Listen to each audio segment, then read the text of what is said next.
Here it is. The reason you can't just pick something in midlife. One of the most frustrating experiences in midlife is knowing you can't stay where you are, but also feeling unable to choose what comes next. You look at options, you think about changes, you try to imagine different paths, and instead of feeling excited or clear, you feel stuck, overwhelmed, or strangely resistant, even. Then the self criticism starts. Does this sound familiar? Why can't I just decide? Other people figured this out. Maybe I'm overthinking it. But what if the reason you can't just pick something isn't indecision? What if it's intelligence? Today, I want to talk about why choosing feels so hard in midlife and why that doesn't mean that you're broken, that you're lazy, or incapable. It often means your system's trying to protect you from repeating what already didn't work. When you've been through burnout, instability, health challenges, or repeated disappointment at work, maybe even in business, your system learns something important. Not every opportunity is safe. Early in life, you might have been able to take more risks without thinking twice. But midlife often comes with lived experience, this experience that changes how you evaluate choices. So when you feel hesitation, it's not necessarily fear of success or lack of ambition. It's often your nervous system remembering the cost of choices that look good on paper but didn't work in reality. I have a lot of experience with this, been through a lot of failures, thank goodness, because I've learned so much from them.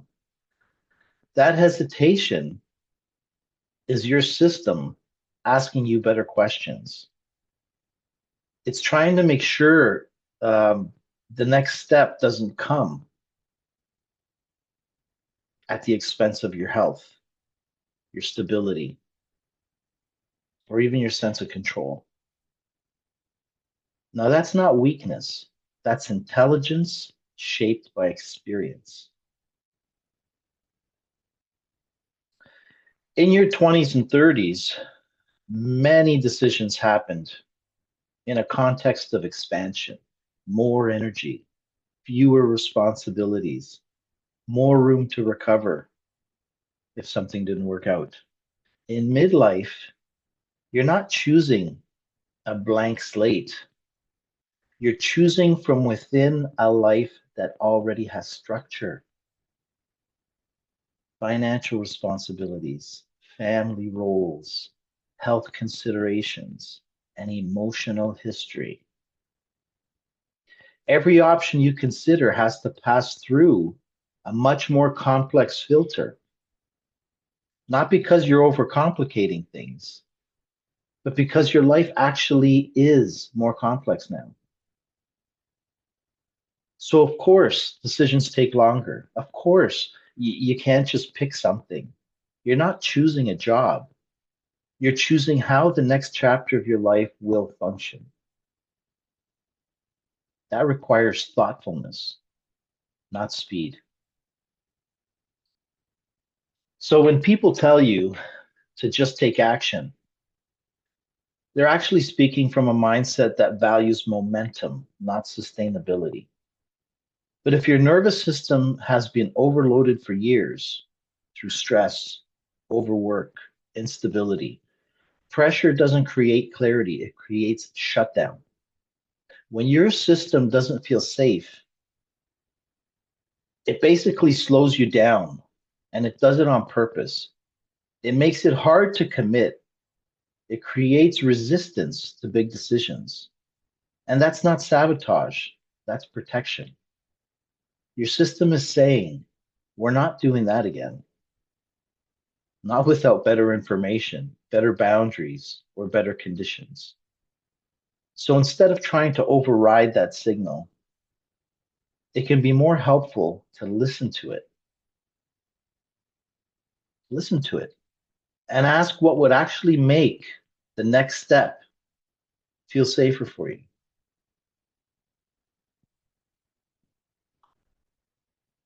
If every potential change feels heavy, that doesn't mean there are no good options available to you. It often means the options that you're considering may be too big for your current capacity. In midlife, your system is less interested in dramatic reinvention and it's more interested in stability, sustainability. So when you imagine a huge leap, a major career change, a big financial risk, a complete identity shift, your body might not respond the way you think. It might respond with tension instead of excitement. That response isn't negativity, it's information. It's telling you that before big decisions come smaller ones, before leaps come stabilizing steps. And those steps are not signs of playing small, they're signs of working wisely with your current reality. We often think clarity will come from making a bold move. But for many midlife professionals, including myself, clarity actually grows when risk is reduced, not increased. When you create more stability emotionally, financially, physically, your mind has more space to think clearly. When you're not in constant survival mode, your nervous system can consider possibilities without immediately scanning for danger. What's coming? How big is this? That's why small, low risk experiments are often more powerful than big decisions. They give you information without overwhelming your system. Clarity builds through safe exploration, not forced leaps. Many people delay decisions because they're wanting to feel certain, but certainty is rare, especially in midlife. What actually helps is information about how something feels in your body, information about how a role affects your energy, information about what's sustainable. You don't get that information by thinking endlessly. You get it by taking small steps that are safe enough to try.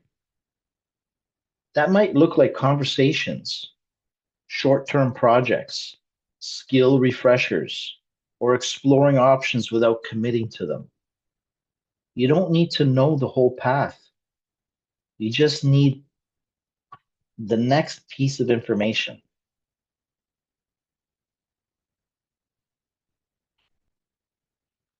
There's nothing wrong with you because you can't decide quickly. Slower decisions often mean you're being honest, you're being more thoughtful, you're being more attuned to your actual needs. It is a good thing. In midlife, speed is not the goal, sustainability is the goal. You're not stuck because you're incapable. You're paused because you're trying to make a choice that your future self won't have to recover from. That kind of care with your life is not a flaw, it is true growth.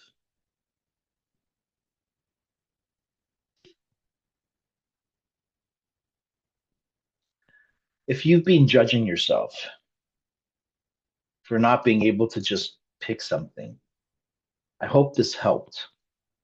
I hope it helped you to see your hesitation differently. You're not broken, you're protecting your future. Please subscribe if you want continued support making thoughtful, sustainable moves without forcing yourself into decisions that don't fit. And remember, clarity does come first. Thanks again for listening. We'll see you again next week. Take care.